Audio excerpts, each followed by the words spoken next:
Alandria did the toot scoot in the bed and Nick ain't know how to handle himself. He was genuinely so shocked he had to debrief with Ace like, oh my gosh. And I loved Alandria saying, this is the first time I ever did something selfish for me and it felt great. She been pouring in everybody else's cup like she a bottle girl at the club. Endlessly. It's about time she finally gets hers in return. Love that she told her the girl, do I like him? We kissed on the first date. You know how I get down. I'm piggy. She wouldn't give Zach a kiss if he was the last man on this earth. But Nick, slob down. Slop down. I love seeing their dynamic unfold more, and I thought it was ironic that she said she loved Auburn because she loves the underdog of football. And honestly, she's been the underdog this entire show. I just love seeing her on top and being treated well and having genuine conversations with somebody. I think Nick is just trying to be a bit apprehensive because he doesn't want people to judge how fast he's moving on from Sierra. But the house reassuring him that it's straight.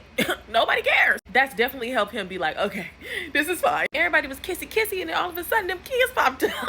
Also, I think it's funny that they dropped the kids off after a couple of them people was humping. Which brings me to Huda. Hurricane almost made an appearance, and that's because she started humping that man. I'm telling y'all, when she gets to humping a man, that level of crazy, it jumps out. Honestly, I feel like it took everything in Chris to say sorry to that girl. And that shut up was personal because he wanted to say that earlier that day too. Now, he was wrong for forgetting about her, but she was absolutely annoying him when she was like, what are you doing? What are you doing? The baby, the baby. And then she said, well, fuck me. And he ignored her twice and kept going. I said, well, this is Rocket. They do end up having a conversation, and I think that he didn't do her any justice by not sharing like his discomfort with some of the things that she did, because yes, she's saying that she's triggered because she's had this experience already in real life, but he clearly was uncomfortable with how bossy she was. He says it in the confessional, and he could have just said like, hey, you know, you should trust that I have it. And since she got a kid at home, he actually needed to communicate that. Uncomfortable conversations are important in relationships, and that's why Ace and Shelly took the cake for this episode. I never seen somebody beef so affectionately in my life. It was hilarious. Ace telling that baby, here, you want to play with my phone? That would have worked if it was a real baby. It literally warmed my heart that they named that baby Chase, Shelly, and Ace, because how cute, how creative. Also love that he was taking this thing so serious, but you can tell that he's genuinely just good with kids. And Miss Shelly is hilarious because how did you make this man a s'more day and ask him, okay, tell me how to do it? I see why the niggas love her, because she ain't gonna have to lift a finger. Ace gonna put her name on the credit card. Do you hear me? But as the episode's go on, I'm seeing more and more of their relationship actually develop to a point where they're gonna be in a true relationship when they leave this island. He was staring so deeply into her soul, he probably seen her atoms vibrate.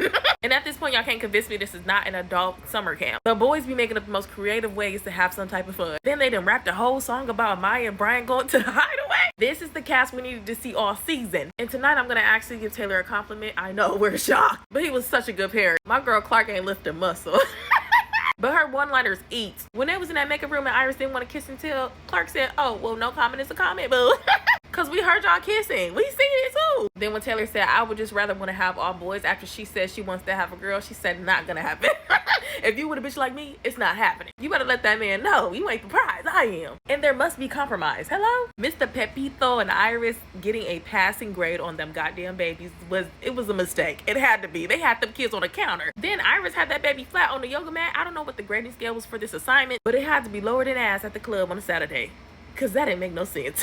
But they just don't do it for me. Like I don't even have to have a reason. They just don't. And initially I was gonna say, oh, it's because they're like just so new, but that's not really true because Brian and Amaya are new. And I think they go well together. Speaking of Brian and Amaya, munching on a kitty kitty meow meow in a hideaway is exactly what they about to be doing. Amaya been ready to dip it low, bring it up slow since she got there. And Brian literally says before that, I ain't gonna be able to pass it up no more. I'm finna catch it. And look at Faye. They said, you must wait no more. I love their conversations this episode. I appreciated how he just told her, like, do you want me to get the baby? Very considerate. Although they was abandoning that child, they did well as a unit. Now, I love my girl Maya, but she kind of irritated me a little bit talking about we should go on this date when you come to New York when we leave the island. Don't be asking no man on a first date. But she's very much a dominating woman, so I get it.